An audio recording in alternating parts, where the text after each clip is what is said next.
పేదలకు జై భారత్ హాస్పిటల్ చేస్తున్న సేవలను కొనియాడారు ఆంధ్రప్రదేశ్ రాష్ట్ర ఆరోగ్య శాఖ మంత్రి సత్యకుమార్. నెల్లూరు నగరానికి విచ్చేసిన ఆయన జై భారత్ హాస్పిటల్ను విజిట్ చేశారు. అక్కడ నూతనంగా ఏర్పాటు చేసిన నవజాత శిశువుల అత్యవసర విభాగాన్ని లాంఛనంగా ప్రారంభించారు. చిన్నపిల్లలకు అందిస్తున్న వైద్య సేవలపై ఆయన సంబంధిత వైద్యులతో మాట్లాడారు. అనంతరం కంటి విభాగానికి సంబంధించిన వార్డును ప్రారంభించారు. కంటి ఆపరేషన్లు చేయించుకున్న వారికి ఉచితంగా అద్దాలను అందించి ఆసుపత్రి సేవలను అభినందించారు.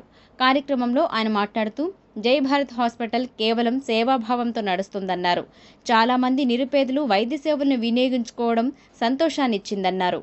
ఇవాళ సింహపురి వైద్య సేవా సమితి ఆధ్వర్యంలో జై భారత్ ఆసుపత్రి గత 4 దశాబ్దాలుగా ఈ జిల్లా కాకుండా చుట్టుపక్కల జిల్లాల వారికి కూడా నాణ్యమైన వైద్య సేవలు అందించడమే కాకుండా కేవలం 50 రూపాయల ఓపీతో దాదాపు ప్రతిరోజు 200 పైగా ఓపీ సేవలు, దాంట్లో 4వ భాగం ఐపీ సేవలను అందిస్తూ 14 బ్రాడ్ స్పెషాలిటీస్లో అతి తక్కువ ధరకి నాణ్యమైన చౌకైన ధరకి నాణ్యమైన వైద్య సేవలు అందిస్తున్న సందర్భంగా జై భారత్ హాస్పిటల్ నిర్వాహకులకి వైద్య సిబ్బందికి ప్రత్యేకంగా అభినందనలు తెలియజేస్తున్నాను.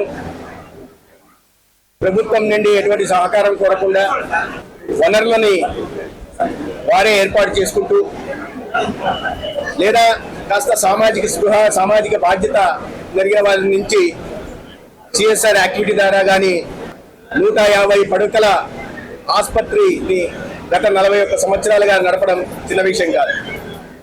మొదలైనప్పుడు కేవలం 2 రూపాయలకే ఓపీ సేవలు అందిస్తూ ఇవాళ ఇంత పెద్ద స్థాయిలో పేదలకి ఒక నాణ్యమైన వైద్యం అంటే జై భారత్ హాస్పిటల్లో లభిస్తుంది అనే ఒక భావన కలిగించే దిశగా ఇవాళ సేవలు అందిస్తూ ఉన్నారు.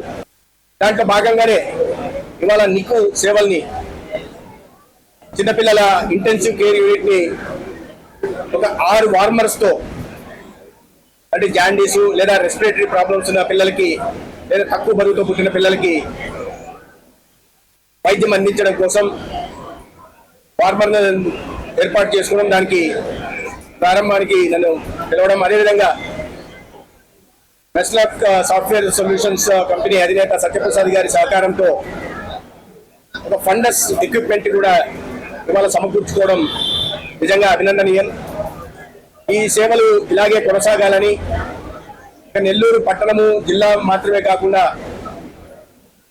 ఇతర ప్రాంతాలకు కూడా సేవలు మరింత విస్తృతపరచాలని, మనకు ప్రభుత్వం తరఫున కావలసిన సహకారం అందించడానికి ఎప్పుడు సిద్ధంగా ఉన్నాం. ప్రజలకు నాణ్యమైన వైద్య సేవల్ని అందించగలం. ఆ దిశగా ప్రభుత్వం అనేక రకాలైన కార్యక్రమాలు తీసుకొస్తా ఉంది.